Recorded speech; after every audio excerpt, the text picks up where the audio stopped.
দিনাজপুরের হাকিমপুরের মাটির নিচে পাওয়া গেছে এক বিশাল লোহার খনি, যেখানে প্রায় ৬২ কোটি টন লোহার আকরিক রয়েছে। সংখ্যাটা শুনতে যতটা সহজ, এর অর্থ ততটাই গভীর, কারণ এই একটি খনি বদলে দিতে পারে বাংলাদেশের শিল্প অর্থনীতির ভবিষ্যৎ। এতদিন বাংলাদেশকে বলা হতো পোশাক আর রেমিটেন্স নির্ভর অর্থনীতির দেশ, কিন্তু যদি এই সম্পদ সঠিকভাবে ব্যবহার করা যায়, তাহলে বাংলাদেশ নিজস্ব ইস্পাত শিল্প গড়ে তোলার বাস্তব সুযোগ পাবে। ২০১৯ সালে ভূতাত্ত্বিক জরিপ অধিদপ্তর দিনাজপুরের হাকিমপুরে এই খনির সন্ধান দেয়। মাটির প্রায় ১৩৩০ ফুট নিচে পাওয়া যায় উচ্চমানের ম্যাগনেটাইট আকরিকের স্তর। পরবর্তীতে জানানো হয় মজুদের পরিমাণ প্রায় ৬২৫ মিলিয়ন টন।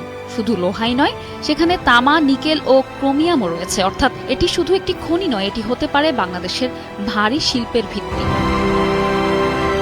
লোহা মানে শুধু কাঁচামাল নয়, লোহা মানে ইস্পাত, আর ইস্পাত মানে আধুনিক রাষ্ট্রের মেরুদণ্ড। সেতু, রেললাইন, জাহাজ, কারখানা, বিদ্যুৎ কেন্দ্র, এমনকি প্রতিরক্ষা শিল্প পর্যন্ত সবকিছুর কেন্দ্রে আছে ইস্পাত। পৃথিবীর প্রতিটি শিল্প শক্তিধর দেশে উত্থানের পেছনে শক্তিশালী ইস্পাত শিল্প ছিল অন্যতম চালিকা শক্তি। চীন, জাপান, দক্ষিণ কোরিয়া কিংবা জার্মানি সবাই নিজেদের কাঁচামাল ও শিল্পনীতিকে কাজে লাগিয়েছে দীর্ঘমেয়াদী পরিকল্পনার মাধ্যমে।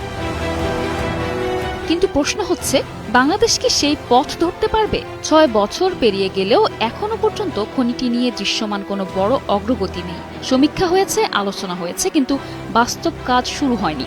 এর পেছনে রয়েছে আমলাতান্ত্রিক ধীরগতি, রাজনৈতিক স্বার্থ এবং বিদেশি প্রভাবের মতো নানা প্রশ্ন।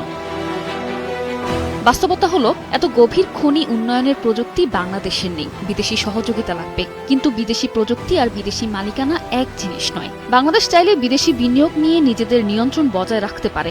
গুরুত্বপূর্ণ বিষয় হলো, চুক্তির নিয়ন্ত্রণ কার হাতে থাকবে। যদি রাষ্ট্রের মালিকানা নিশ্চিত করা যায়, প্রযুক্তি হস্তান্তর বাধ্যতামূলক করা যায়, কাঁচা আকরিক রপ্তানির বদলে দেশে ইস্পাত উৎপাদন করা যায় এবং স্থানীয় মানুষের কর্মসংস্থান নিশ্চিত করা যায়, তাহলে এই খনি বাংলাদেশের অর্থনীতিতে নতুন যুগের সূচনা করতে পারে। দিনাজপুরের মাটির নিচের এই লোহা এখন শুধু একটি খনিজ সম্পদ নয়, এটি একটি পরীক্ষা। বাংলাদেশ কি কাঁচামাল রপ্তানিকারক দেশ হিসেবে থাকবে, নাকি শিল্প রাষ্ট্র হওয়ার সাহস দেখাবে? সেই সিদ্ধান্ত এখন রাষ্ট্রের হাতে।